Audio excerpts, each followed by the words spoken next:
Assalamu alaikum dear students. I trust you all are fine and pleasant. I am Imran Talib. I am lecturer in Department of Mathematics and Statistics of Virtual University of Pakistan.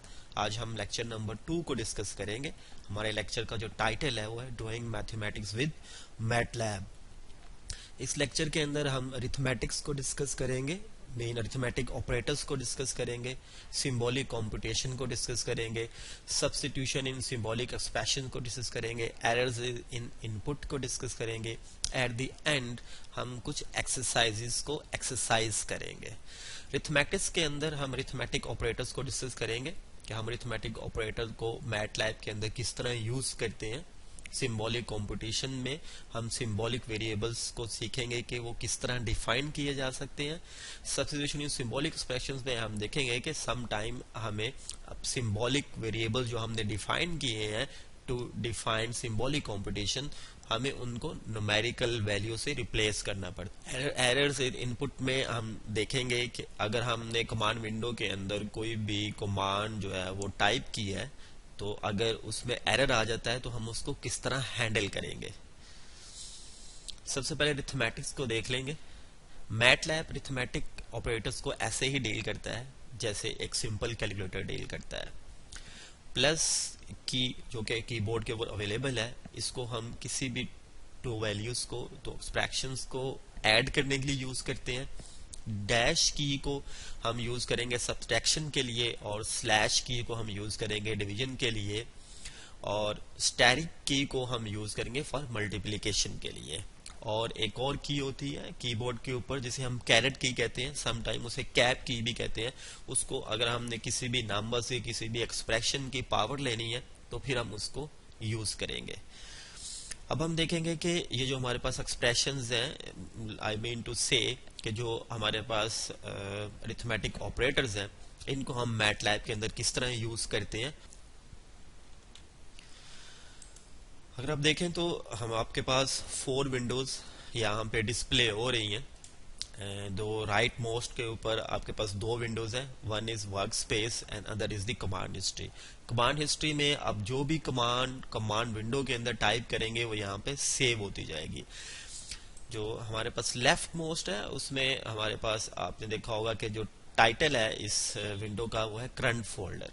तो इसके अंदर अगर suppose हम कोई work करते हैं MATLAB के अंदर और हम उस फाइल को सेव करना चाहते हैं तो इस फोल्डर के अंदर वो उसको सेव करेगा, और फिर हम इस फाइल को अगर दोबारा यूज करना चाहते हैं तो इसी फोल्डर से हम उस फाइल को दोबारा यूज कर सकते हैं।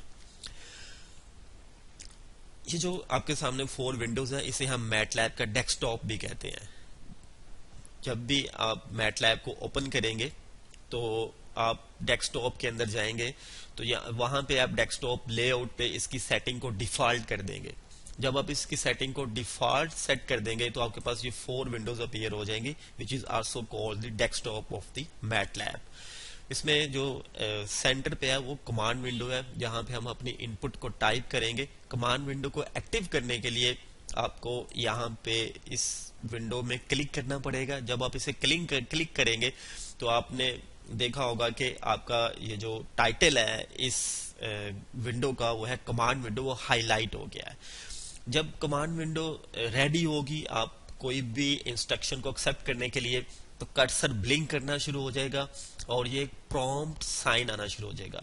आप अपनी कोई भी इनपुट इस प्रॉम्प्ट साइन के बिल्कुल जहां पे ये प्रॉम्प्ट साइन अपीयर हो रहा होगा वहां पे आप अपनी इनपुट्स को टाइप करेंगे।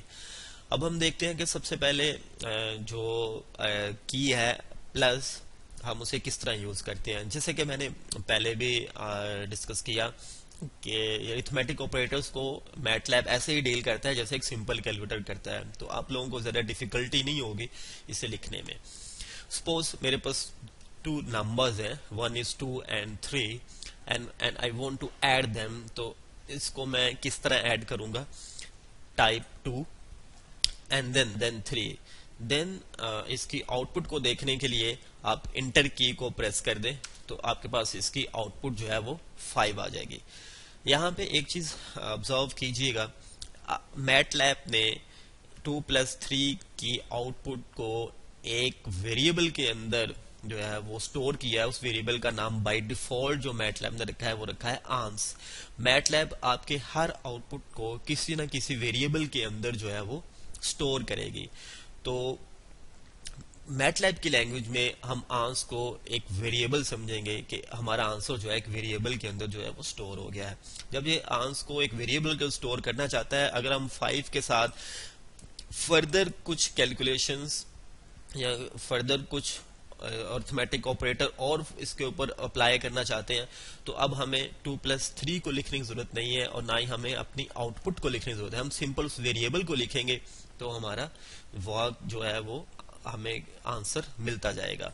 फॉर एग्जाम्पल, अगर मैं 5 का स्क्वायर लेना चाहता हूं तो मैं सिंपली टाइप करूंगा प्रॉम्प्ट कमांड में आंस, देन कैरेट की को यूज करूंगा और स्क्वायर लिख दूंगा, और देन आपके पास जो इसका आंसर है वो 25 आ गया। अगेन मैटलैब ने 25 को एक वेरिएबल के अंदर स्टोर किया है, वो है आंस। अगर आप फर्दर जो है वो 5 का क्यूब लेना चाहते हैं तो क्या आंस टाइप करने के बाद अगर आप उसका क्यूब लेते हैं तो क्या वो 5 का क्यूब ही देगा? यहाँ पे ये क्वेश्चन है। ऐसा नहीं होगा। मैटलैब जो आपके पास लास्ट वेरिएबल होगा उसके आंसर को जो है वो आपको डिस्प्ले कर देगा। फॉर एग्जाम्पल, अगर मैं इसका क्यूब लेता हूं तो ये 5 का क्यूब नहीं होगा, 5 का क्यूब नहीं है, ये 25 का क्यूब आ गया है। तो वेरिएबल जो है वो जो मैटलैब जो वेरिएबल जो है जिसको रीड करेगा वो आपका जो लास्ट मोस्ट वेरिएबल होगा उसको रीड करेगा। अब यहाँ पे क्वेश्चन है कि अगर हम 5 को ही यूज करना चाहें आगे तो फिर हमें क्या करना चाहिए? तो मैटलैब जो है वो हमें फ्रीडम देता है कि हम अपने वेरिएबल खुद से डिफाइन कर लें। मतलब मीन टू से, हम कोई भी इनपुट लिखते हैं तो उसके वेरिएबल उसकी आउटपुट को हम किस वेरिएबल में स्टोर करना चाहते हैं तो वो हम खुद से डिफाइन कर सकते हैं। अभी हम देखते हैं कि वेरिएबल को हम किस तरह डिफाइन करेंगे। सबसे पहले हम इस कमांड विंडो को क्लियर कर लेते हैं कि इसके अंदर जितनी भी हमारे पास इनपुट और आउटपुट्स आई हैं ये क्लियर हो जाए। तो कमांड विंडो को क्लियर करने के लिए सिंपली आप CLC को टाइप करेंगे और फिर एंटर की को प्रेस कर देंगे तो ये आपकी कमांड विंडो जो है वो क्लियर हो जाएगी। यहाँ पे एक बात ऑब्जर्व कीजिएगा कि कमांड विंडो क्लियर हो गई है लेकिन कमांड हिस्ट्री के अंदर हमने जितना भी वर्क किया है वो सबका सब सेव है। फॉर एग्जाम्पल, अगर मैं 2+3 जो सबसे पहले मैंने इनपुट टाइप की थी कमांड विंडो के अंदर, अगर मैं उसको दोबारा देखना चाहता हूँ कि वो मेरे पास क्या थी, तो सिंपली मैं कमांड हिस्ट्री में जाऊंगा और 2+3 को पे क्लिक करूंगा तो मेरे पास ये वही जो कमांड मैंने इनपुट दी थी उस वो विद आउटपुट जो है वो डिस्प्ले कर देगा। तो ये कमांड विंडो का एक यूज है जो हमने अभी ऑब्जर्व किया कि कमांड हिस्ट्री किस तरह हमारी कमांड्स को जो है वो सेव करता जाता है। एनीहो, हम वापस आते हैं वेरिएबल्स के ऊपर। सपोज मैं एक वेरिएबल्स ए असाइन कर देता हूँ 2+3 को, तो अब ये जो आंसर सेव हुआ है ये वेरिएबल ए में सेव हुआ है। मैटलैब बाय डिफॉल्ट जिस वेरिएबल में हमारे आंसर को पहले सेव कर ली थी वो आंस था, लेकिन अब हमने वेरिएबल को खुद से डिफाइन कर दिया है तो हमारा ये जो अब आंसर है इस इनपुट का वो वेरिएबल ए के अंदर स्टोर होगा। सिंपल, अगर हम कुछ फर्दर कैलकुलेशन करना चाहते हैं, फॉर 2-3, अब इस 2-3 की आउटपुट को एक वेरिएबल बी के अंदर स्टोर कर दिया गया है। सिमिलरली, अगर फर्दर 2+3 एंड अगर हम उसका स्क्वायर लें तो वो यहाँ पे सेव हो गया है सी के अंदर। अब इन वेरिएबल्स को मैं अपनी नीड के मुताबिक जहां भी यूज करना चाहूँ कर सकता हूँ, मुझे वो रिक्वायर्ड इनपुट ही देगा जो मैं चाहूंगा। सपोज मैं अगर इसी इनपुट का अगर मैं क्यूब लेना चाहता हूँ तो सिंपली मैं ए टाइप करके कैरेट की यूज करूंगा और देन इंटर की को प्रेस करूंगा तो मेरे पास इसी का क्यूब आ जाएगा। सिमिलरली, अगर मैं इस इनपुट वेरिएबल के ऊपर कोई वर्क करना चाहता हूं तो सिंपली मैं बी को लिख दूंगा तो मेरे पास वो उसका वो आउटपुट जो है वो इसके अंदर आ जाएगी। तो ये वेरिएबल को जब हम डिफाइन कर लें तो फिर हमारे पास फ्रीडम होती है कि हम उस वेरिएबल को कहीं भी यूज कर सकें अपनी रिक्वायरमेंट के अकॉर्डिंग। अब हम कुछ और चीजें देखते हैं। फॉर एग्जाम्पल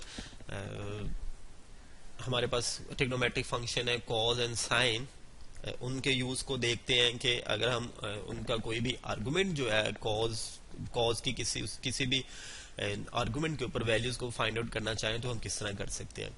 सिंपली कॉज लिखेंगे हम एंड वन, ये कॉज वन की वैल्यू जो है वो हमें दे देगा। लेकिन अगर हम इसे किसी वेरिएबल्स के अंदर स्टोर करना चाहते हैं तो बेटर होगा कि हम इसे किसी वेरिएबल्स के अंदर स्टोर कर लें, ताकि अगर हम फर्दर उसका यूज करना चाहें तो हम यूज कर पाए कॉज वन।